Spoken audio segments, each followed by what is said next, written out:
Scott Ritter, aforementioned at length in my monologue, joins us now on the line. Scott, thanks for joining us. Let's clear something up.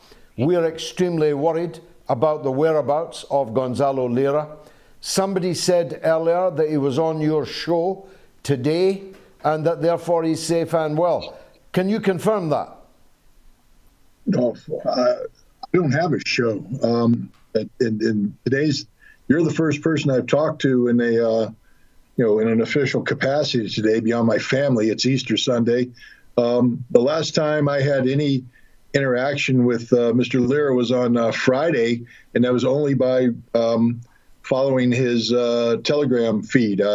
So I have no information whatsoever about where he is or what his status is in regards to his safety. I'm hoping for the best. Yes, well, we were in touch with him on Friday also, but in writing. So we can't even verify that the people or person who was writing back to us was in fact him. All kinds of people, Ben Cohen amongst them, people of great substance and importance, are extremely worried about his safety because he is in Kharkov. And Kharkov is, I would imagine, still a hotly contested area. What could you tell us, Scott, albeit at your distance, of what the military situation is in Kharkov? Well, I mean, what we know based upon the available information is that Kharkov is still controlled by the Ukrainian government. More worrisome is that the defense of Kharkov appears to be being controlled not by a military officer from the Ukrainian armed forces or a civilian leader, of normal political affiliation, but rather the Nazis, the Azov battalion and their ilk. They recently mobilized, and I think Mr. Lira highlighted this. They emptied the prisons and took the most violent prisoners and armed them, and turned them into a right-wing militia. And what we know in terms of past practice is that these militias aren't frontline troops. These militias actually roam the city streets looking for dissenters, collaborators, shirkers, whatever term they want to use, and they kill them. And so, Kharkov right now is not only a city under siege from Russia, but a city under the grip of terror from the Azov and their right-wing political progeny. Much like Mariupol was and is. We have a situation now where the city of Mariupol is about to fall. The final few thousand defenders are trapped like rats underneath in the tunnels and basements of the Azov steel factory. But they have with them civilians and foreigners whom they're holding hostage. They're actually holding hostage the Ukrainian army. The Azov leadership in Kiev has denied anybody the right to surrender. It's fight to the death, and anybody who seeks to surrender will be shot. So this is what we're dealing with in Kharkov. The Russians are investing it on three sides. I believe the Russians do not intend to capture Kharkov straight off, because that would be another Mariupol, but rather to surround it, invest it, bypass it, and move on to their primary mission of destroying the bulk of the Ukrainian armed forces that are currently trapped in the Donbass region. But Kharkov is definitely a city that is firmly in the grip of the Nazis, and anybody who lives in that city, such as Mr. Lira, who is not of that political persuasion, is at risk. Well, that's very sobering indeed. Let's all pray on this Easter Sunday that he reappears and that we see and hear from him soon. It's sad that the hopes that we had, that he had in fact spoken with you today are dashed. We also spoke to him on Friday, and that's the last, I think, that any of us have spoken with him.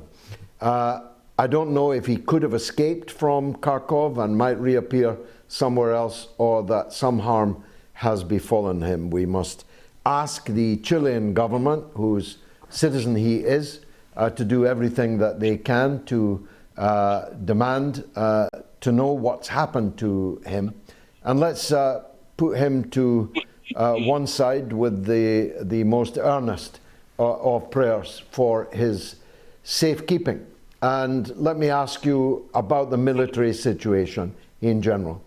We hear that 100,000 Ukrainian army soldiers will soon be surrounded in what the Russians call a cauldron. I'm familiar, as you are, with the concept of a cauldron. The German army that was destroyed at Stalingrad was caught in a cauldron. Basically, the two sides of the Russian armed forces come together, and everyone caught in the middle is in a cauldron. How close is that cauldron to being achieved, in your view? Well, I mean, I believe that it could be achieved tomorrow if the Russians are willing to take the casualties. But Vladimir Putin, in his address last week, made it clear that Russia is working on a timetable that is what he said, very literate. And what he meant by that is by the book. And that the goal isn't just to destroy the enemy, but to minimize casualties. That there's no rush. He's not working under any artificial timelines. He doesn't care about what the West wants, what you want, what I want, what anybody wants. He cares about what's best for Russia. And that means that they are going to build up the forces necessary and then apply the firepower necessary and then slowly apply the maneuver. And I've watched, first of all, the artillery that's being brought to bear right now is unlike anything the world's seen since the Second World War. And it's intense concentrations of hell brought to earth, and anybody in their path is killed or incapacitated. There's no surviving this. And the Russians are literally going forward one grid at a time, clearing it out and moving forward. Their tanks are not doing the World War II charge up the middle where anti-tank guns can knock them out. They're using terrain masking. It's very slow but very careful. They locate the enemy. They move their tanks into a firing position using terrain to mask them, and then they kill the enemy. And then they repeat that as much as necessary during the day, making slow 3, 4, 5 kilometer advances, but killing everything in their path.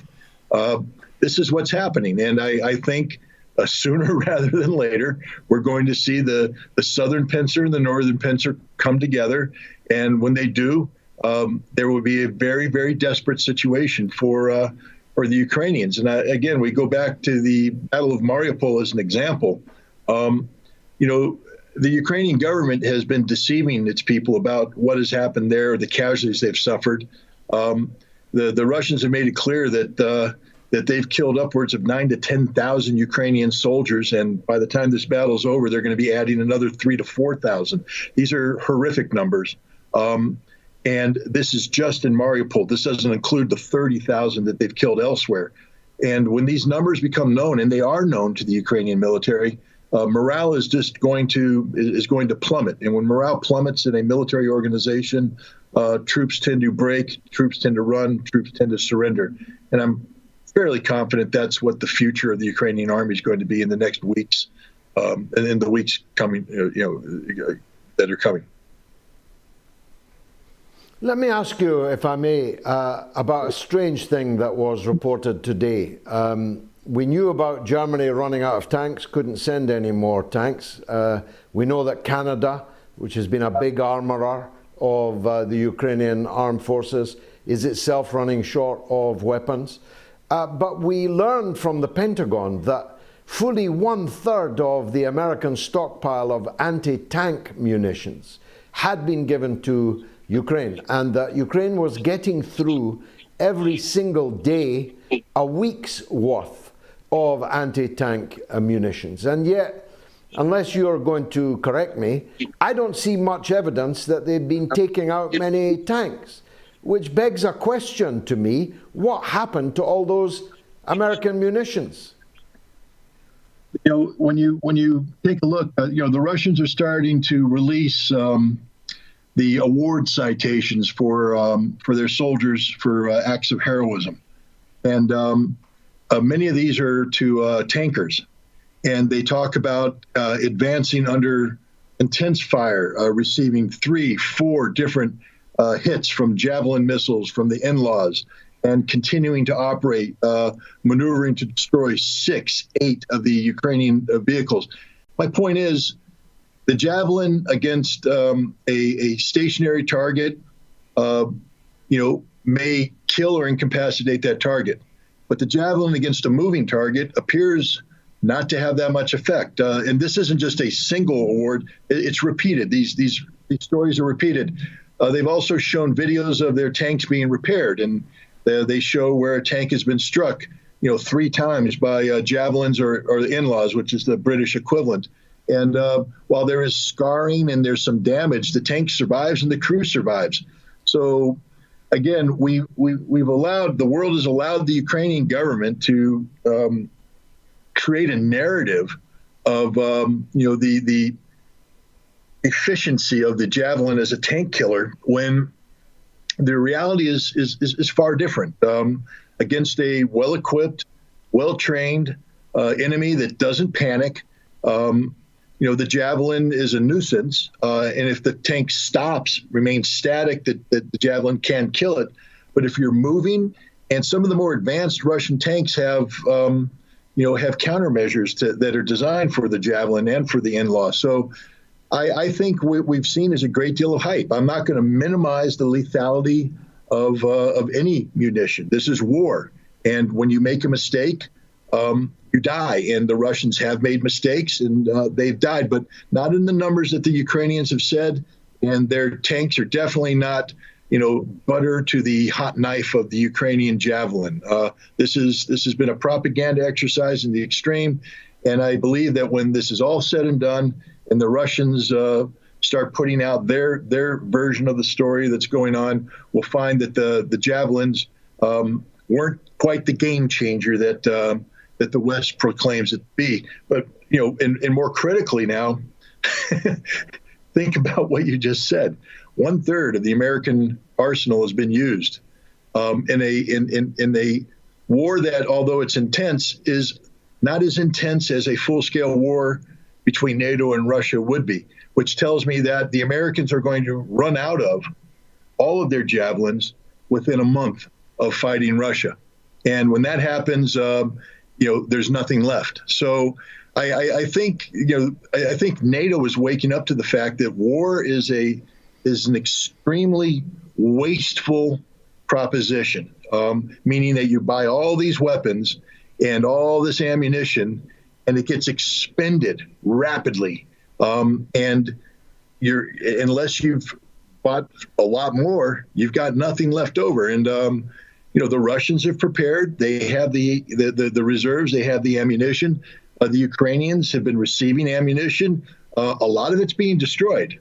A lot of it's not getting to the front. But when it gets to the front, it's being used by people who aren't trained properly. This is the other thing that people need to understand. The Ukrainian infantry received a very low level of training. Their employment of the Javelin is not as sophisticated as it needs to be in the modern battlefield. So they're using the weapon when it shouldn't be used. They're using it in wasteful ways, and they're just not as deadly as the Western media has made them out to be.